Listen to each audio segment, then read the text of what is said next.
You want to try yours? You're gonna. Is it working all right? Yes. There you go. See, they send you messages in subtle ways, right? Yours works fine. Roger, thank you very much for those kind words of introduction.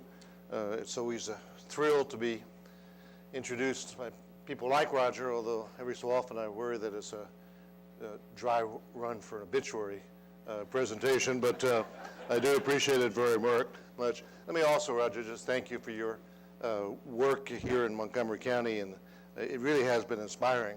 You know, we in Smart Growth across the country like to say that smart growth is defined by the ability to add value to a community. And your commitment to that principle is so very, very clear, and focusing on the details that improves the quality of life for citizens is a tremendous example for all of us, not just to here in Montgomery and in Maryland, but across the country. It's also such an honor, really, to share the podium this morning with John Thomas. You'll be hearing from John and the work at his division at the US EPA been carrying out with regard to smart growth, and I look forward to hearing your comments as well. You know, it's really great to be here this morning. I travel all across the country several times a month working, but sometimes when you come right in, if you will, in your own backyard and see the work that's going on, I will tell you that when I finished reading the White Flint sector plan, I said to myself and to a couple of my colleagues, this is really good, this is really exciting. And someone commented, but perhaps that was a reflection of the excitement of my life if I found the plan to be really exciting. So I hope today to convince you a little bit of the enthusiasm on why it is. To put it in context a little bit, these are really challenging times. Families are struggling to hang on to their homes. People worry about retirement and health care. Energy costs just absolutely shred household budgets. There are serious questions about the nation's ability to shift economic gears and meet the challenges that we're facing. Climate change threatens to reshape our physical, economic, and political geography. Now, that may sound like a bleak picture, but I think we should keep in mind White House Chief of Staff Ron Emanuel, as he put it, and never let a serious crisis go to waste. And in fact, I believe in part that is what is happening. This list of crises is building momentum for investment policies that support existing communities, discourage sprawl, invest in new transit and transit-oriented development, and promote energy efficiency. In a word, what we call smart growth. Likewise, the demand for smarter, greener ways to grow is burgeoning as individuals and public agencies begin to understand how this type of growth saves money in both the short term and the long term. For many of us now, we really feel as if the wind is at our back. And when I say that, it's not just, if you will, in Montgomery County or Maryland or this area or whatever.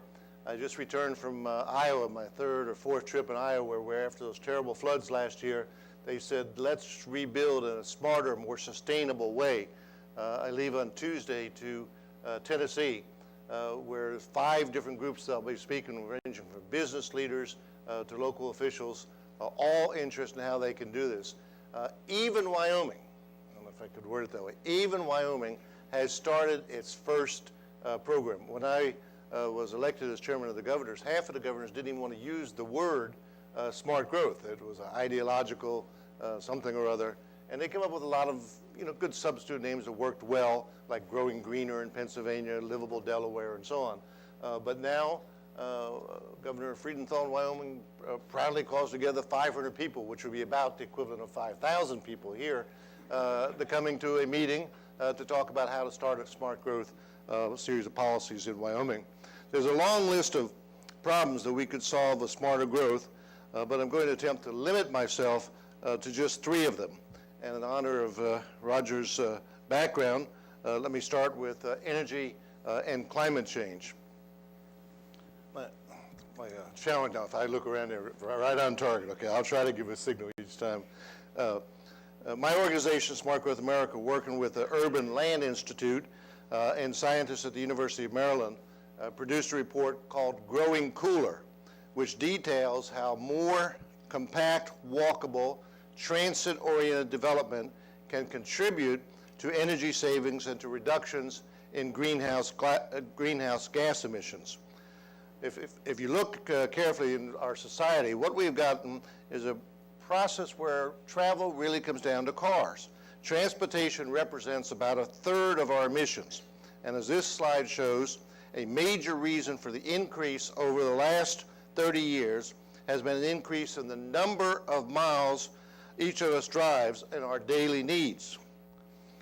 In fact, anticipated growth in total vehicle miles traveled, or VMTs as we lovingly call them, mean that we will still fail to reach the emission targets needed to slow climate change. This rather complicated chart here, but if you look carefully at it, shows a very simple fact. The top two lines show what is happening in vehicle miles traveled. A total increase 1.4% or 15% per capita. Think about that. We're increasing our travel at that time 15% per person. The bright blue line in the middle shows what happens to CO2 emissions if we adopt better fuel efficiencies. There's a reduction of 14%, which is not too shabby. However, the yellow line at the bottom represents the 60 to 80% reduction in emissions that we need to prevent the most harmful effects of climate change. If we just cannot get there, if VMT continue to grow. You'll see a variety of different charts, and John may well have some of these as well. The most important thing, though, is vehicle emissions, which are being tightened now with the new administration, but almost no matter how much you tighten them, is not going to work as long as we continue to increase vehicle miles traveled per person in this country, as well as the 100 million people that will be joining us over the next 25 years. It really does make you begin to wonder, why do we have to drive so much anyway? According to Growing Cooler, depending on several factors from mixed land use to pedestrian-friendly design, compact development reduces driving from 20 to 40% and even more in some instances. Put another way, residents of more compact, walkable neighborhoods drive about 1/3 less than their neighbors in the more sprawling suburbs. Now, it is not about forcing people out of their cars, as you hear some critics suggest. Residents of these type of neighborhoods drive less with absolutely no coercion at all, simply because they have the choice to do so. I always tell people when they get this criticism, well, I love my car. I always think that's a little funny, but you know, each person has their own romantic inclinations, I guess. But if you think about it, the average American makes 7 trips a day, to and from school, in part because of where we build our schools nowadays, to and from work, maybe out to dinner, maybe stop at the dry cleaner or whatever. And what we're saying is, if either by transit and or walkability, we can just reduce 3 or 4 of those trips, we would have had an extraordinary impact on emissions, on fuel consumption, on healthy public, and so on. A story on National Public Radio a while back illustrated this point. The story focused on the Taylors, a young mother and daughter who moved into the city of Atlanta after spending several years in the suburbs and commuting back and forth. And what you see here is Atlantic Station. They looked for a place in the city where they could spend more time with each other and less time driving. They found Atlantic Station, an enormous new project near Midtown Atlanta with houses, townhomes, condos, office, retail, parks, recreation areas, and built on a abandoned and polluting and reclaimed steel mill site.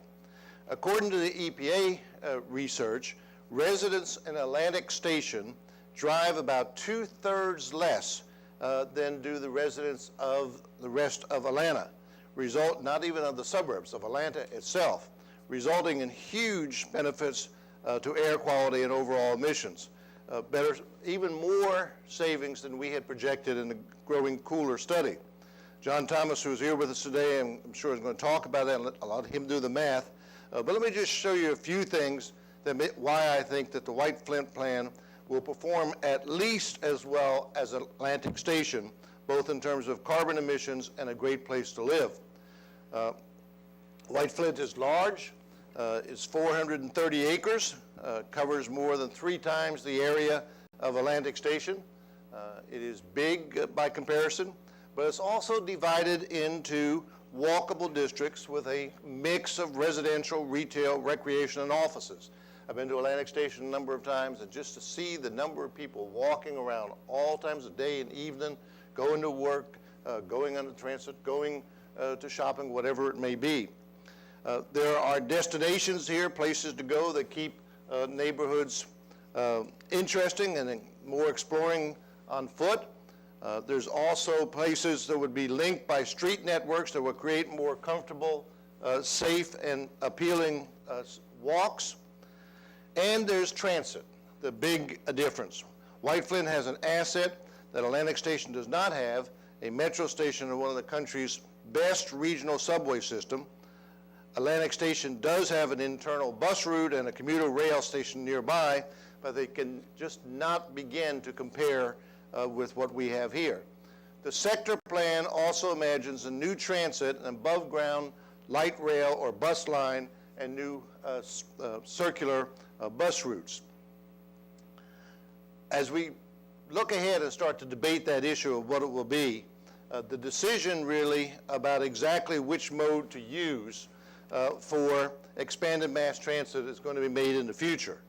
But working with communities all across the country, I can tell you very firmly that light rail transit on a corridor like this, not everywhere, and Mark is exactly right on some of the things he's advancing on bus routes, bus rapid, but on a corridor like this, light rail transit and streetcars make a big difference because they are permanent and they are much more attractive to private investment. One of the things we sometimes ask is, how do you know when smart growth is working?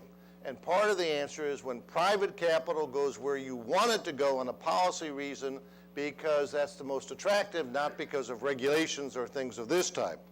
One way to tell that it's succeeding is when a private investment goes there without incentives or subsidies.